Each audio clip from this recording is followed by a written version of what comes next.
Sanyam, does any ideology today has given any thought on Sanyam? No. Otherwise, Jayaprakash Narayan would not have left socialism. He says that there is no incentive to human goodness in the thought of socialism.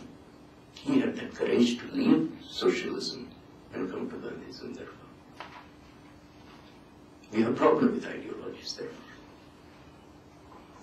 Now we must look at our Indian Vyavastha as a Vyavastha which incorporated Sanyam in its governance, in its social structures, in its family structures, etc., etc. That in our village, I mean, where we are living, our village is such a fine structure, such a fine system, that Sanyam is not imposed. Either you can impose Sanyam, or Sanyam must come naturally to me, which should become my voluntary action. How could restraint, self-control become voluntary and a part of my character? If he is sitting by my side, my elder, and I look upon him as my elder, because he is a part of my jati, my clan, my larger family, which I consider as my village community, the very idea of community and society that we have developed, then automatically, his eyes are sufficient to keep me under restraint. His just one look is sufficient.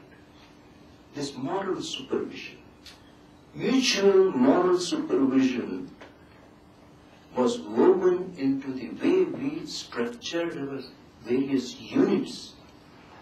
The various units of our social and political governance, the way it was woven. The Sanyam was inborn. And where there is no Sanyam, there is no justice. And therefore family. In family we don't have to fight for justice. No. Why? Have we asked this question? Why in family there are no quarrels about justice? Where you have relationship of love. If family doesn't have the relationship of love, that is a different matter. But where you have relationship of love and reciprocity. So this is one thing. But how do we incorporate Sanyam? Today's problem is this, that there is no Sanyam. If somebody tells me that what has happened to India in the past 50, 60 years, if one has to identify any one thing which has happened to India, one problem, हम सबको आधुनिक विचार ने असंतोषी बना दिया है, dissatisfied with what we are. This is one thing that has happened to Indians. Problem all over, but yes, to us. Not contented. And not contented, to be contented doesn't mean that we stop in our progress. No. But this discontentment is basically an envious discontentment. And discontentment caused of the envy of the other. Self-contentment comes from relationship.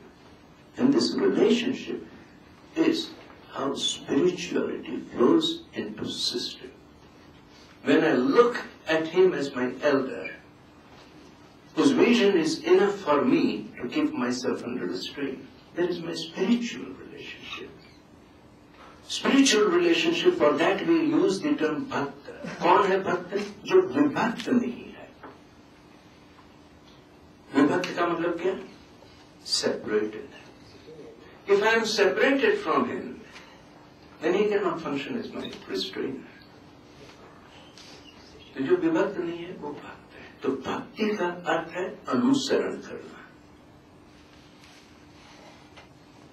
Follow करना. भक्ति का दूसरा अर्थ ये भी होता है.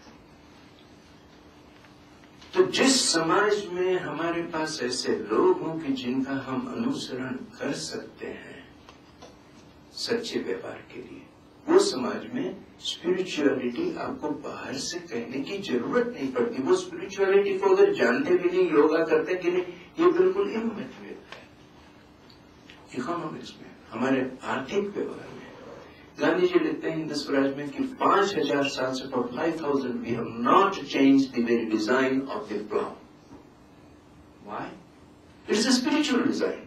If you want to use this term, because it does not harm the very humus in the soil.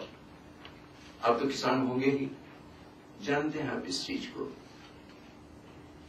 और इस प्रकार का हल दुनिया में किसी ने नहीं खोजा है। तो इसलिए वो कहते हैं कि 5000 साल से वही डिजाइन रखी है हिंदुस्तानियों ने। Point is, I'm not here to say advocate or sell Hindu Swaraj, no. But the point is that what is the level of Hindu consciousness, the awareness today? And I have many, many, many questions, Mark. If I don't call myself, we don't call. I'm sorry, Dr. Niru Vora was to be with me, but there was something very urgent, therefore she had to stay back for doing some work of Swaraj Peeth.